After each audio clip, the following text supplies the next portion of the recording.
I hope at some point in this game we get Spirit Breaker Void just 1v1ing and I want like Eternal Dash Lock going. That would be pretty cool. It's not the best advantage for Spirit Breaker though, because he has a very bad BAT, or base attack speed, so extra attack speed he gets doesn't affect him as much as does Void, and he's going to have to deal with things like Bloodlust and overall more farms, so going to be tough for him to win that one, but he is the key that Wings needs to be able to abuse kills.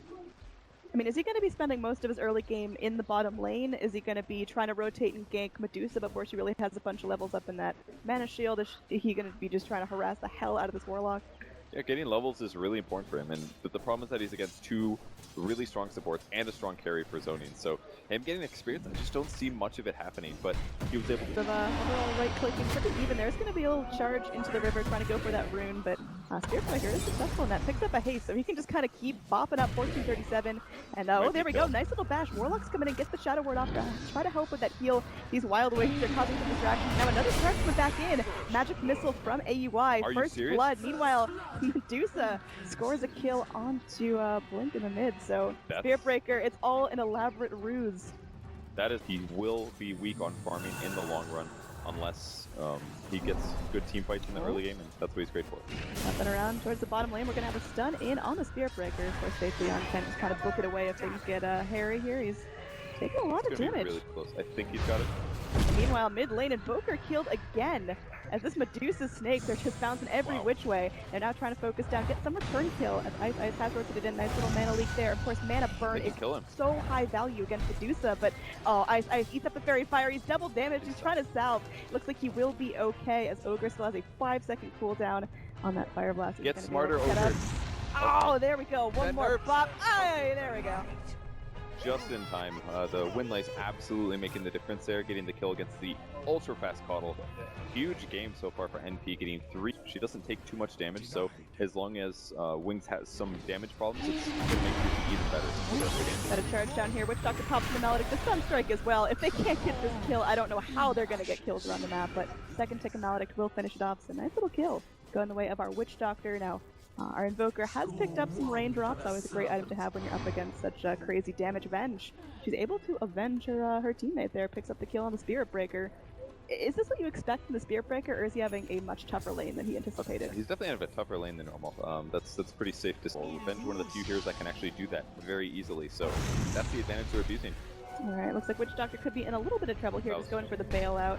And, well, he should be able to get home safely. There was a TP out in the top lane as Void got really, really low, but Wings unable to find a kill there. Beyond doing what he can to soak in the levels here. Swap this. Oh yeah, they're definitely looking for something. He's level 5, and they can kill him before his crucial level 6. He tries to charge away, so now he's got no more escape tools. He's just sitting there and taking it from the Venge. And that's going to be a Warlock scoring another kill there. Very well played from NP. And I'm just looking at this game and wondering how different it would have been if they just gave up on the Coddle idea and grabbed a different offlaner. But that's the... Getting a whole lot done there, and beating the Venge is not what you want to do. But again, that's it. Here comes, they're going to find the lane. That's a good choice. Now they're coming in, but they've got the Ogre there to keep things going. Warlock does not have his ulti, so if anything is good for Wings, now it's time to strike. And they are able to get the kill on AUI right before the TP gets out. 1437 might not be as unlucky there. He does get home, but very important kill there on the Venge, keeping Wings on the board. Yeah, it was such a... On this Void up top. What's their kill chance there?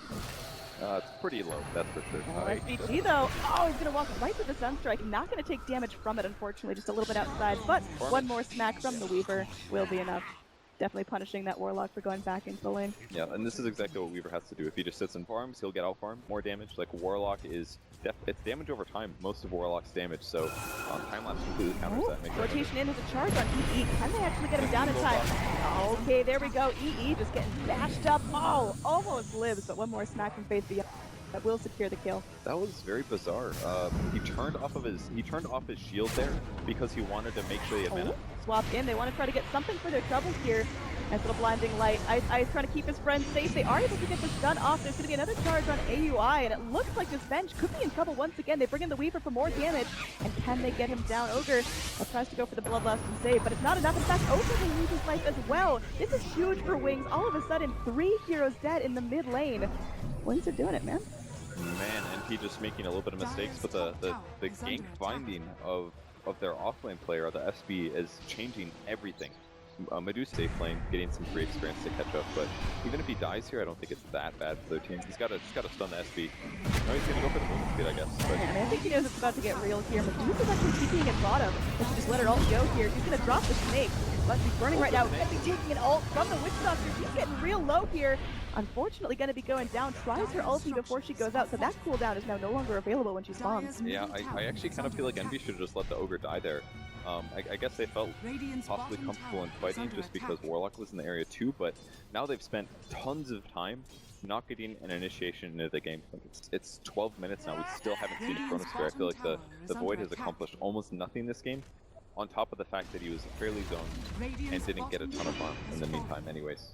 Yeah, I mean, Void, one of those offlaners that can stay relevant really, really late in the game, so it's not like he's just Actually lacking tower hitters, surprisingly.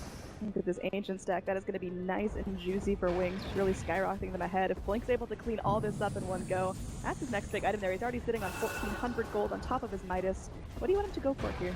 Yeah, the drum pickup's a little unusual, but it does give them better early mid-game fighting. I think Axe probably, maybe a Blink Dagger would be great too.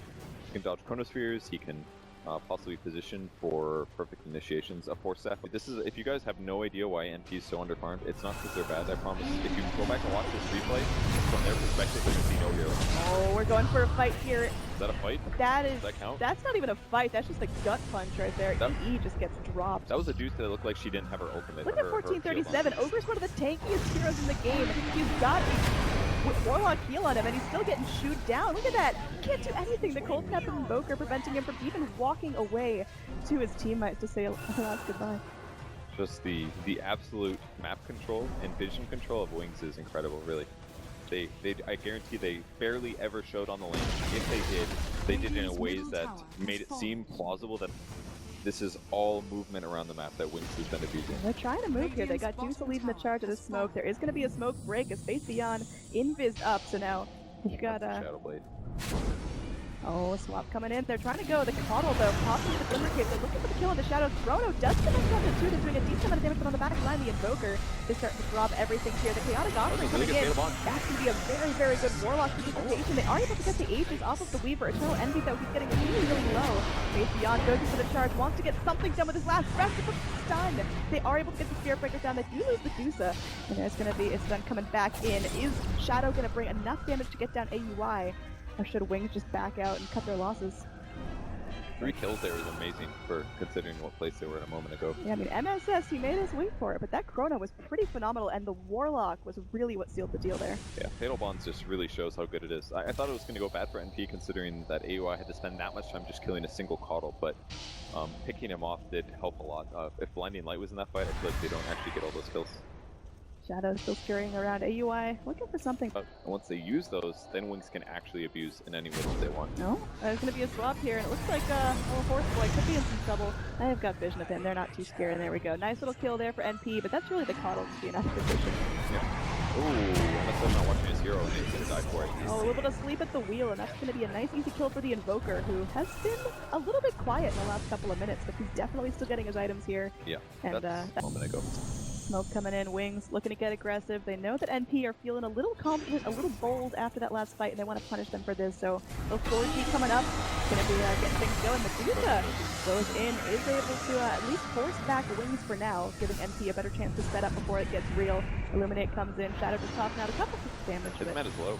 Oh yeah, they're going back in. There's going to be a stun up on the Coddle. Sunstrike coming in. MSS able to get all that health back though. Shadow starting to lay into AUI, but there's going to be a Warlock calling to stop him down, and looks like AUI will get the kill onto the Coddle. And it looks like NP are looking to clean up elsewhere on the map. Snake went back in. Envy able to TP home. Meanwhile, they are still feeling the wrath of what's going to be going down. Shadow trying to lay in the bugs. 1437 may not be so lucky. Will end up going down, and now the Warlock is unfortunately going to eat the rest of the damage there. So NP, it looked like they had a really smart fight set up, but Wings just bringing in more raw damage and kind of out-rotating. It kind of looked like NP could have won that fight, but as soon as Envy committed his TP, then his 130 plus 76, but I feel like that's what Weaver's doing, and Weaver has better team fight skills.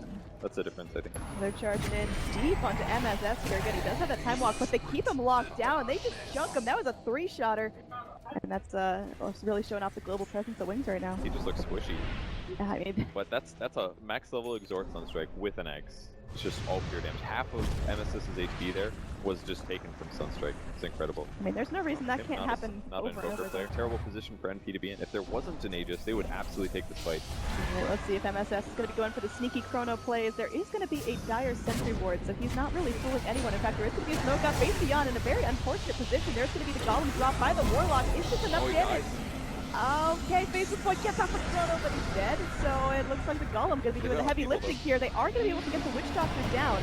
EE running back to base is still going to get charged up though. No mana left. That mana shield not going to be helping out. There is going to be a nice little golem dropped in. They are going to get the kill on the Spear Breaker. Again, a beautiful fatal bond, but they lose the Warlock now. It looks like it's going to be losing 1437. Again, Weaver not really scared here. Has a Aegis, so just can sit back and start to siege the racks. NP, Venge, the only one up. The buybacks are few and far between, and at 32 minutes in, it's just something that NP really can't afford right now without falling dramatically behind. They all have Lincoln Spheres now too, so any swap advantage that they were trying to entertain is just more difficult to land. MSS got focused at the start, the Sentries had clear vision of them the whole time. They were absolutely prepped for that kind of an item build there. And that's really what separates a very, very good team from a TI level team. Just the presence of mind. I haven't seen a new item in a while. He may have Blink Dagger, he may have Shadow Blade, but if he does have SP, we're going to be ready for it, and that's what happened. I mean, they're going, and Wings looking to just completely mega them right now, and there's no reason why they can't. These towers taking so much damage. Shadow gonna get that Lincoln's broken. AUI, maybe thinking about getting something done. Hops with the Hurricane Pipe, but meanwhile, the Tornado connecting onto MSS. He does not want to go down here. He's just been perma-dead for the last minute. Now, Warlock sampling up some blows, but gonna give up the chase. Now, Weaver could be in a little bit of trouble. We'll see, he's gonna get off that time lapse, and oh gosh, that Warlock just got owned by the Illuminate. They just had a quick clear there. It would have been straightforward, but Jesus should fall from this as well.